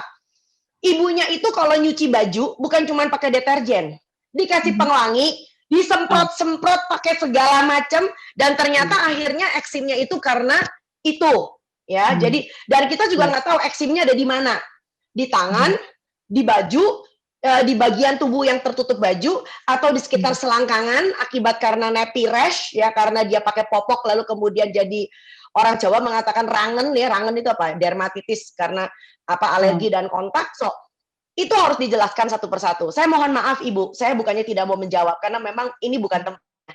Ya, jadi akan lebih baik apabila Anda berkonsultasi dengan dokternya. Oke, teruskan Mbak. Baik Dok, terima kasih. Kemudian monggo. ada ini, halo Dokter Tan, boleh tanya tentang raw milk? Saat ini sudah ada beberapa produsen atau penyedia grass-fed cow milk atau susu kambing segar. Apakah benar hanya perlu dipanaskan sebentar sampai kira-kira 40 derajat untuk menghilangkan kuman-kuman tersebut? Jadi susu segar yang langsung. Sekarang begitu, saya cuma tanya satu hal, emang mamahnya nggak punya susu? Ya, jadi konsep membesarkan anak Anda harus paham. ASI eksklusif, ya, menyusui eksklusif, bahkan bukan cuma ASI, menyusui eksklusif selama 6 bulan. Ya, setelah itu makanan pendamping ASI masuk dan ASI-nya diteruskan sampai usia 2 tahun atau lebih. Apabila sudah selesai pemberian ASI usia 2 tahun tersebut, ya sudah, anaknya tidak butuh susu apapun lagi, anaknya butuh gizi seimbang. Nah, justru ini momen ketika Anda harus ngejar pertumbuhannya dengan protein hewan, protein nabati, karbohidrat yang baik, cukup lemak, dan seterusnya, termasuk sayur dan buah. Ya, jadi persusuan ini harus kita pahami banget nih. Ya, coba saya cuma ngomong satu hal aja, nggak usah sekolah tinggi-tinggi. Ya, hewan itu kan nggak sekolah. Ada nggak makhluk selain manusia yang sudah disapi dari induknya masih netek? Ya, exactly. So hanya manusia loh. Karena apa? Karena di luar sana ada manusia lain yang jualan susu. Ya, justru karena anakmu justru udah kenyang dengan susu, ya, akhirnya apa? Justru gizi ketika umurnya harus dikejar dengan makanan, makanan ini nggak masuk. Karena kadung kenyang, kasihan banget anakmu. Anakmu perlu makan pepes ikan, anakmu perlu makan pindang telur puyuh, anakmu bahkan perlu dikasih rendang ayam. Nggak dikasih kan, gitu loh. Ya, so makan dengan keluarga itu penting. Karena anak-anak ini harus mencontoh ayah bundanya makan. Itu dia. Berikutnya. Iya. Dok, jika anak tidak begitu suka sayur, apakah buah bisa menggantikan sayur dalam nutrisinya? Oh, tentu tidak. Karena Tuhan menciptakan buah-buah ya sayur-sayur. Ya. Nah, tadi dikatakan anaknya nggak doyan sayur. Nggak ada anak nggak doyan sayur. Saya nggak percaya. Yang ada adalah anak tidak suka dengan teksturnya. Nah, ini yang penting. Barangkali cara pemberian Anda yang salah. Maaf. Misalnya ya, ketika anak ini udah tidak lagi makan bubur saring. Ya, sebab waktu makan bubur saring kan dia nggak ada kata nggak suka. Ya. Nah, biasanya anak mulai nggak suka begitu buburnya udah kelihatan bulky, udah mulai kelihatan ada makanan-makanan komponen-komponennya. Nah, biasanya sayurnya itu tidak dimasak dengan matang dan lumak, sehingga airnya dia nyangkut di tenggorok. Nah, itu momen ketika anakmu nggak doyan. Lalu dia pukul rata, semua yang warnanya hijau jijik. Nah, barangkali kalau itu terjadi, Anda harus membuat anak-anak belajar kembali, relearning. Belajarnya dari mana? Dari meja makan. Ya, jadi kalau kita bisa melakukan ibadah bareng-bareng, sholat berjamaah, kenapa makan anak sendiri-sendiri? Yang aku tandain anak nggak doyan sayur atau jadi picky eater, itu biasanya karena dia tidak makan bersama dengan orang tuanya. Ya, jadi papa mamanya sarapan sendiri-sendiri karena kerja katanya. Ya, so anaknya ya sarapan khusus gitu loh ya. Begitu makan siang jangan ditanya, makan siang pasti sendiri-sendiri kalau satu rumah kerja. Begitu makan malam, anaknya makan malam biasanya jam 6. Papa belum pulang. Mama tungguin papa makan. Lalu ketika papanya pulang dan makan, anaknya udah tidur. So anak belajar makan dari siapa? Ya. Nah, justru di zaman pandemi seperti ini kita punya keuntungan banyak. Kalau Meghan Markle aja bisa, kita enggak. Kenapa enggak? Meghan Markle mengatakan dia beruntung bisa gedein Archie. Karena apa? Mereka nggak keluyuran, mereka nggak punya tugas negara, padahal negara mereka nggak tahu siapa ya. Oke, sehingga mereka nggak keluyuran, jadi mereka betul-betul menikmati dengan anak-anak, dengan anaknya yang semata wayang itu. Jadi lakukan hal yang sama. Karena Anda kerja di rumah, lebih banyak di rumah, nggak bisa keluyuran kemana-mana. This is the moment that you grow your children. Itu penting. Ya, iya dok, siap. Kemudian dok, ada lagi nih. Dok, ya. Jadi espasi untuk bayi 6 bulan, apakah karbo dan protein 3:1 dari sayur? Kalau melihat yang tadi itu dok. Saya nggak mengerti kata 3:1, tapi yang prinsipnya adalah kalau misalnya, sebentar ya, saya punya piring nggak? Saya nggak punya piring di sini. Oke, kalau Anda punya piring, ya, maka karbohidratnya itu 1/3, proteinnya 1/3, sayur dan buahnya juga 1/3. Nah, tentu saja buahnya ditaruh, buahnya nggak dicampur dalam buburnya ya, buahnya dikeluarin, ya, dikeluarin pas sebagai makanan antara, bisa diperes atau dicincang. Ya, tergantung dari usia anak dan tekstur yang dibutuhkan. Ya, tapi yang pasti protein itu penting. Dan tolong diingat harus ada lemak. Jadi misalnya nih, Anda pakai misalnya protein telur, ya. Nah, telur itu sudah ada lemaknya di dalam. Karena apa? Telur itu kuningnya mengandung omega 3, gitu loh ya. Telurnya juga mengandung lemak yang sehat, bukan cuma sekedar kolin dan sebagainya. Ya, jadi misalnya Anda bisa tambahkan ati ayam. Ati ayam juga ada lemaknya di dalam situ. Ya, ikan teri, ya, atau kita pakai misalnya tadi ikan kembung, di dalamnya sudah ada lemak, ya, tanpa harus dibumbui dengan minyak goreng dan keju, ya. Dan jangan takut untuk membubuhkan santan, ya. Jadi merupakan suatu kebiasaan yang baik kalau anakmu diberi santan, walaupun lemaknya jenuh, it's okay, karena anakmu tuh beda dengan orang dewasa. Ya, sama it's okay buat anakmu pakai celana monyet karena umurnya baru balita. Kalau kita pakai celana monyet nggak sopan kan ya? Itu sebabnya kenapa saya mengatakan bahwa kebutuhan nutrisi orang dewasa dengan anak-anak tentu tidak sama. Anak membutuhkan lemak banyak, terutama di bawah usia 2 tahun. Iya. Oke, Dok. Ya, monggo. Kemudian nih, Dok, kalau pendapatan keluarga berkurang dan harus mengurangi kualitas makanan, bagaimana menyiasatinya agar anak tetap bisa mendapat gizi yang baik? Sejauh yang saya pernah teliti ya di masyarakat, ya sebetulnya kita itu tidak perlu menyiasati dengan makanan. Kebanyakan orang itu yang saya sedihkan adalah Anda itu melakukan pemotongan di makanan. Ya, so jangan melakukan pemotongan di makanan. Lakukanlah pemotongan di yang tidak ada gunanya. Misal nih, saya tandain deh. Cukup beli deterjen. Cukup beli deterjen. Nggak usah pakai pelembut, nggak usah pakai pewangi, nggak usah pakai yang buat disetrika. Nah, satu. Kedua, yang lebih penting lagi, ya, cukup satu keluarga dengan satu jenis shampoo. Kebanyakan di Indonesia, shampoo buat yang bapak beda, shampoo buat ibu beda. Pusing kepala kita. Apalagi sabunnya. Bapak senang yang baunya fresh, ibu senang yang baunya floral. Coba deh kita pakai sabun dengan merek yang sama, ya kan? Yang ketiga, coba bapaknya tidak merokok. Ya, kalau ayah tidak merokok, ayah tidak beli sirup, ibu tidak usah beli minyak goreng, so tidak ada jatah yang perlu dikurangi, Nyonya. Gitu loh ya.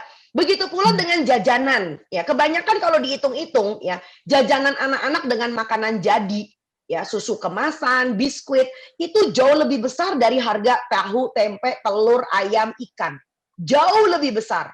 Ya, dan yang keempat adalah biasakan masak di rumah. Karena pastinya lebih murah. Karena apa? Dengan bahan baku yang sama, Anda bisa masak buat ayah, ibu, dan anak. Jadi Anda nggak perlu spesial masak buat anaknya saja. Tapi kebanyakan orang Indonesia katanya lebih, menurut dia loh, lebih hemat kalau beli layanan antar. Anda salah besar. Ya, karena apa? Ada harga yang harus dibayar. Sebab kalau Anda lalu punya sakit di kemudian hari, karena pola makan yang salah, jatuhnya lebih mahal. Karena buat sehat itu murah banget. Yang mahal kalau sakit non. Itu aja. Ya, betul. Kemudian Siap. Dok, Ya. bagaimana kita mulai membiasakan pola makan yang baik kepada anak yang sudah terlanjur suka atau kecanduan makanan yang tinggi gula, garam, lemak? Jadi Oke, kita lihat dulu anaknya umur berapa. Nah, kita lihat dulu anaknya umur berapa. Nah, ini kenapa keterbatasan konsultasi seperti ini menjadi sulit. Ya, sebab kalau Anda ingin membuat itu pada anak yang di usia prasekolah, ya, dibandingkan dengan anak yang sudah segede bagong, ya, segede bagong artinya udah ada maunya dia tuh ya, ya udah umur 15, udah 17. Tentu cara pendekatannya beda. Nah, kalau anakmu masih usia SD dan TK, nah barangkali Anda harus memperkenalkan hal-hal baru. Ya, kasarnya ngomong gini nih, anak-anak kalau masih bocah, itu mereka senang exploring.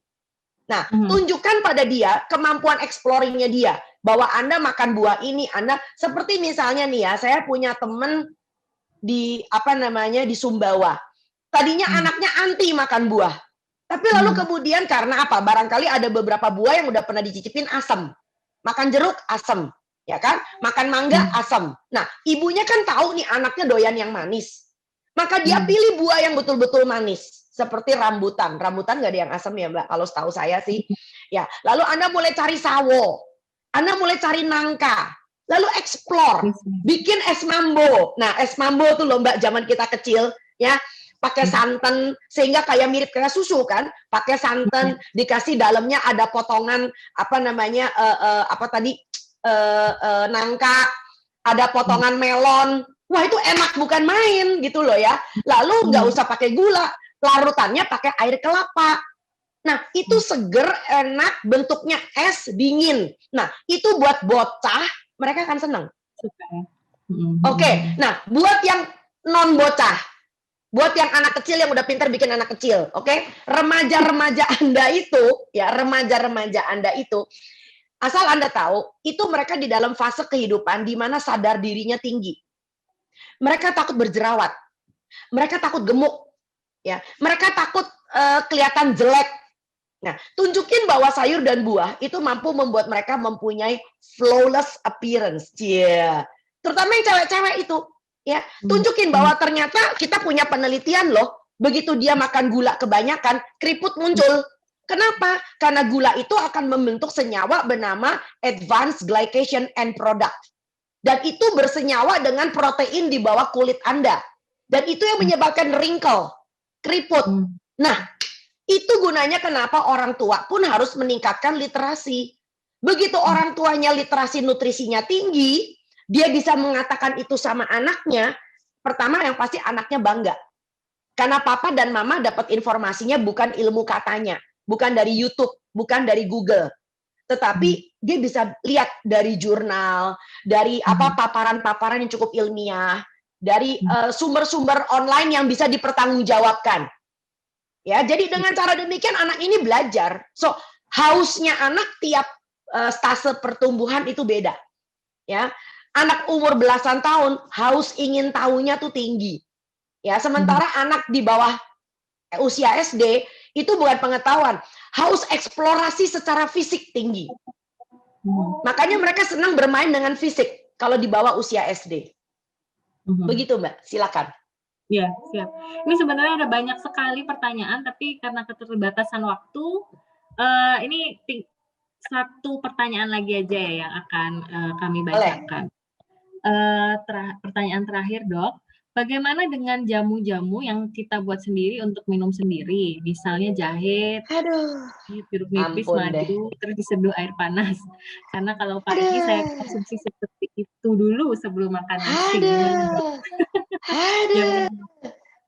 Saya cuma pesan satu, berhenti jadi dukun. Berhenti jadi dukun. Kenapa saya berani ngomong kayak gitu?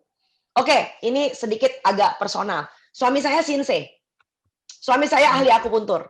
So, belakangan ini dia terima pasien-pasien yang banyak sekali punya disebut dengan sindroma panas. Kenapa disebut panas? Karena semua makanannya sekarang berubah jadi jamu. Ya, jadi tolong diingat, jamu itu nggak ada yang namanya, saya agak nggak setuju dengan kata memelihara kesehatan. Sebab yang namanya memelihara kesehatan tentu kita makan dalam jumlah wajar. Misalnya apa? Kunyitnya buat kari. Betul ya? Kencurnya buat bikin pecel. Betul ya? Serainya masuk ke dalam pepes. Betul ya? So, makanan Indonesia itu sudah syarat dengan polifenol. Cukup, tidak berlebih. Tapi begitu Anda mulai mengkonsumsi dalam jumlah berlebih yang Anda bilang jamu, maka badan Anda bereaksi. Itu sebabnya kenapa Anda ada banyak belakangan ini orang punya sakit lambung. Ya, malah gampang sariawan. Ya, lalu kemudian pencernaannya jadi nggak enak. Ya, itu karena bisa jadi karena jahenya berlebihan, kencurnya dan sebagainya. Ya, jadi menurut hemat saya, orang sehat makannya sehat. Cuman orang sakit yang perlu obat. Itu aja, Mbak. Ya, jadi bismillah kita menempatkan kita punya rempah-rempah itu sesuai dengan kepentingannya. Ya, kalau Anda butuh jamu, tentu harus dicek dulu. Dicek dulu. Anda harus pergi ke ahlinya. Ya, seperti kayak dokter kan ngecek sebelum kasih obat darah tinggi. Anda betul-betul darah tinggi apa enggak? Ya kan? Dari sederet macam racikan jamu. Ya, mana yang penting untuk Anda? Tentu ada pengecekan. Dan pengecekannya nggak bisa cuma sekedar penuturan saya ini pegelinu. Ya, dikasih obat pegelinu. Wah, gawat itu. Padahal nggak dicek. Ya, ada ilmu kesehatan tradisional itu saya nggak ngerti dengan Indonesia, tapi kalau TCM itu mereka punya cara pengecekan. Dari pemeriksaan nadi, dari pemeriksaan lidah, dari segala macam, dan saya itu bukan ilmu saya, tapi mereka punya. Itu sebabnya kenapa mereka sekolah. Ya, so jangan sembarang-barang pergi ke dukun, ngeri. Ya, jadi saya tidak menganjurkan Anda untuk minum jamu. Jadi makanlah makanan yang sehat berkualitas, masak masakan rumahan, ya, hindari produk kemasan, dan turunkan itu sebagai life skill kepada anak Anda sehingga mereka mempunyai lifestyle yang baik. Itu saja closing statement saya, Mbak Amanda. Silakan. Terima kasih WVI. Ya, siap dokter. Oh, baru saya mau minta closing statement, ternyata dokter sudah menyampaikan. Ya. Baik, terima kasih sekali Dokter Tan untuk ilmunya, sharingnya, insight-insight yang luar biasa untuk para orang tua yang hadir pada siang hari ini. Memang jadi orang tua itu sudah ini ya, artinya kita memang memiliki tanggung jawab yang besar untuk masa depan anak kita. Salah satunya ya dengan menjaga makannya itu ya dok ya. Jadi memang butuh effort tapi itu bisa dilakukan. Yang penting tetap semangat dan tadi produk makanan yang sehat nggak perlu mahal ya dok ya. Jadi dan orang tua jadi contoh. Dan orang tua harus jadi contoh. Jadi kita harus memperlihatkan ke anak kita kalau memang kita suka gitu makan makanan yang sehat, yang bergizi, sayur, buah, gitu ya. Baik, terima kasih sekali dok untuk kesempatan siang hari ini, juga para bapak, ibu, dan rekan-rekan sekalian yang sudah bergabung. Terima kasih sudah bergabung dalam webinar ini, dan kami mau mengumumkan sedikit untuk selanjutnya. Kami juga akan ada webinar ya, masih terkait kesehatan.